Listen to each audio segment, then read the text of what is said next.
Good morning, ladies and gentlemen. Prime Minister, pleasure to meet you. Welcome to Fiji. Honourable Ministers, Nalini from Women's Rights Movement, Commissioner of Police, the various permanent secretaries, ladies and gentlemen. All the previous speakers before me have in fact touched on the technical aspects.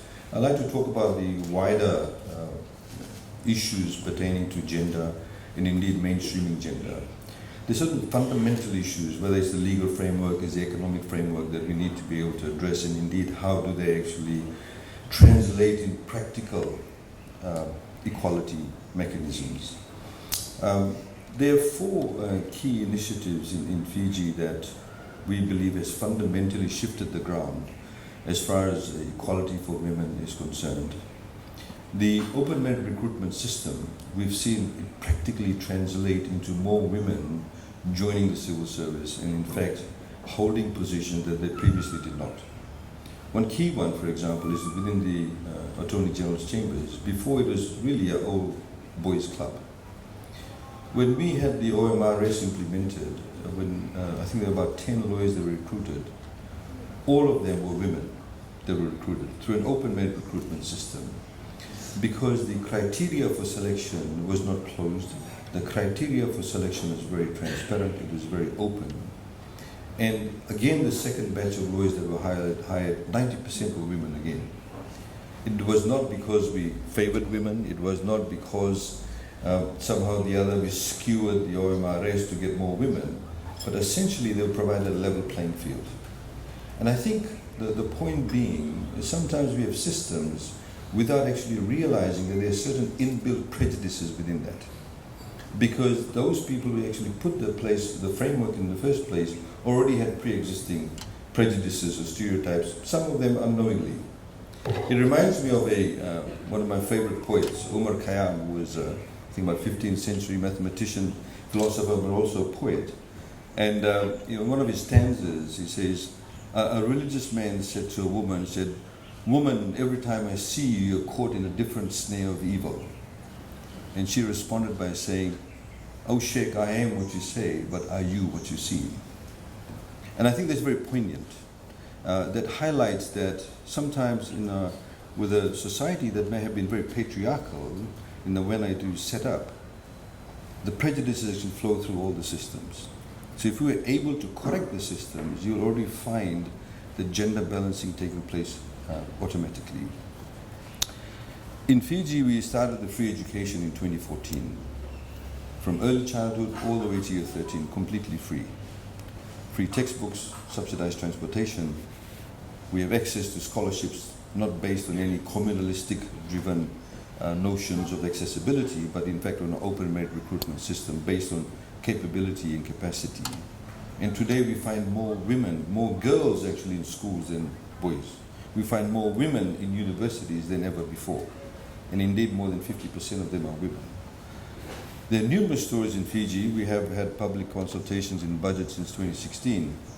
And recently, we were in the eastern coast of Dakandrove, in the second largest island, Vanuatu. Before nobody had ever been there, we had budget consultations with them. Numerous stories about how when families had to pay school fees, and when they had about 5 or 6 children in the family, if they could not afford to pay for all the 5 children, the women traditionally, or the girls, would stay at home because the boys need to be educated because they were the breadwinners. The women would get married off in any case. And there's numerous stories about it, hundreds, thousands of stories that have been told. Today we don't have that problem. So that's been extremely transformative in that respect. The third element, of course, is the equal distribution of land lease monies.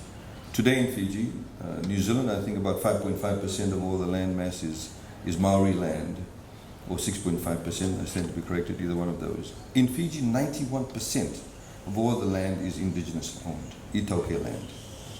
Now, previously, when those lands were leased out, the monies that were received essentially were distributed only to a handful of people. We have now equal distribution of land lease money. So any Matangali or Itokatoka or landowning unit, every single member that's registered to that particular landowning unit, male or female, gets access to funds. That has been extremely empowering. We have now 18, or less than 18-year-olds. We have a trust fund set up, male and female, who get access to those funds. They've been very, very transformative. I think the other aspect, of course, is the overall legal framework. We now have a constitution that, under Section 26 of the Equality Provisions, that talks about non-discrimination, on the basis of whether one's gender, marital status, whether they're pregnant or not pregnant. All of those things actually kick in, and they of course have to be implemented not just in the public sector but also in the private sector, and this has been extremely empowering. Of course, the Domestic Violence Act. I remember when we were appointed in government, we actually found that there was a study done on domestic violence in Fiji, and there was a proposal back in the 1990s to have a separate law regarding domestic violence. But it was unfortunately shelved. And as working as a prosecutor, I remember a lot of cases, or a number of cases at that point in time, when there was assault by the husband or the partner on the female. It was treated as what we call common assault, which is also a reconcilable offense. So most magistrates would say, look, you two are married or you've been living in a relationship, please go away and reconcile. That, of course, is no longer the case. The police, of course, have implemented the Domestic Violence Act. There obviously needs to be more training, more better implementation, but the fact is that we've made a substantial start, and they have a no-drop policy. So those things are equally empowering. In a society that's so, economy I should say, that's so service-driven, the tourism sector, when you have majority of the people who actually work in the hotels, who make your beds, who clean the bathrooms, who wait on you, who look after the kids club, are predominantly women.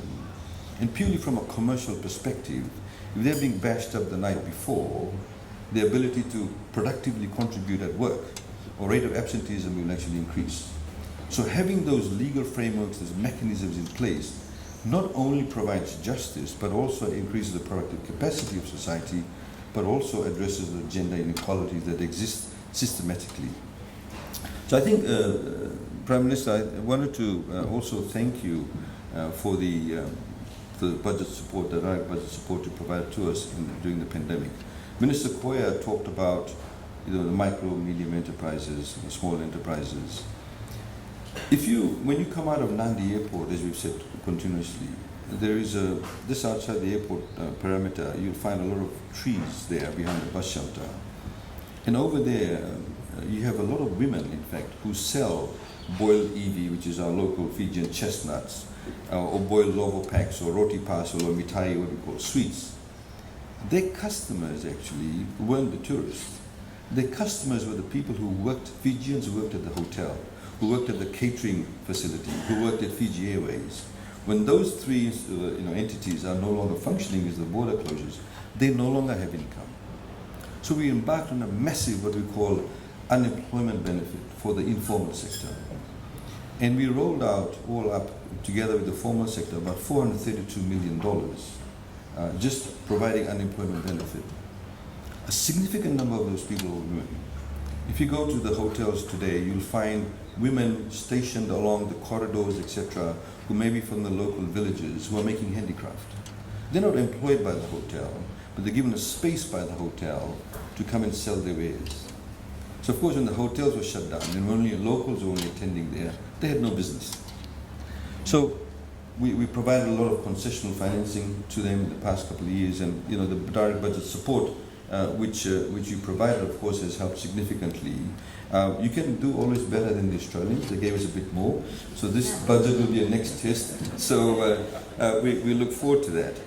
I think we have had some significant milestones achieved. I'm not sure many people are aware of this, but post 2014, for the first time ever in Fijian history, we had 3 critical positions simultaneously occupied by women.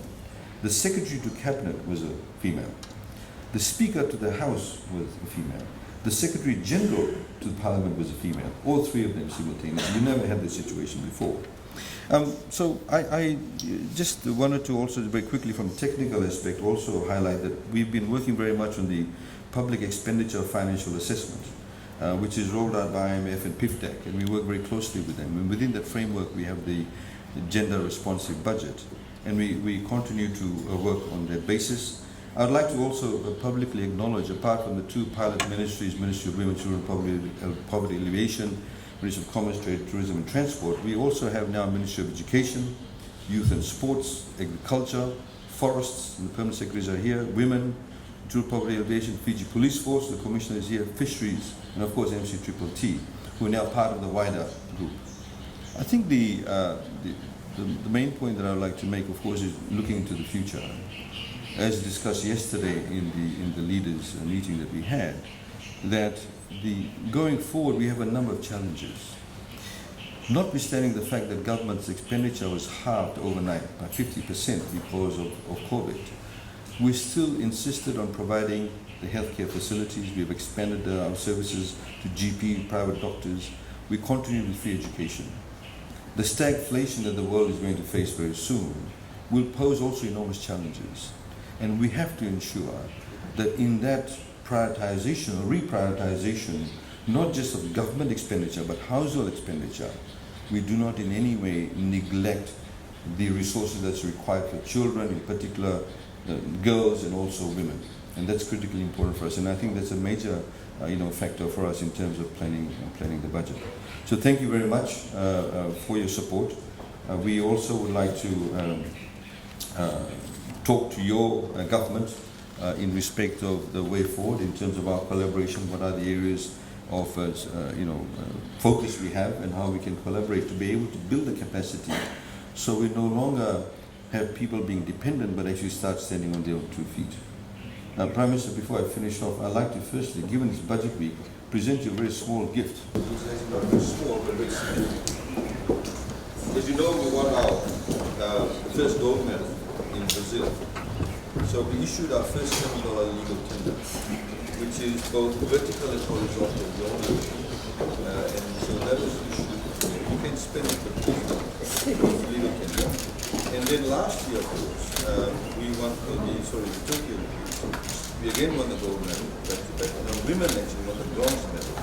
So we have actually $7 medals, gold and bronze. And because that's where I gave you a fan, I want to give you something to do. Thank you. Thank you.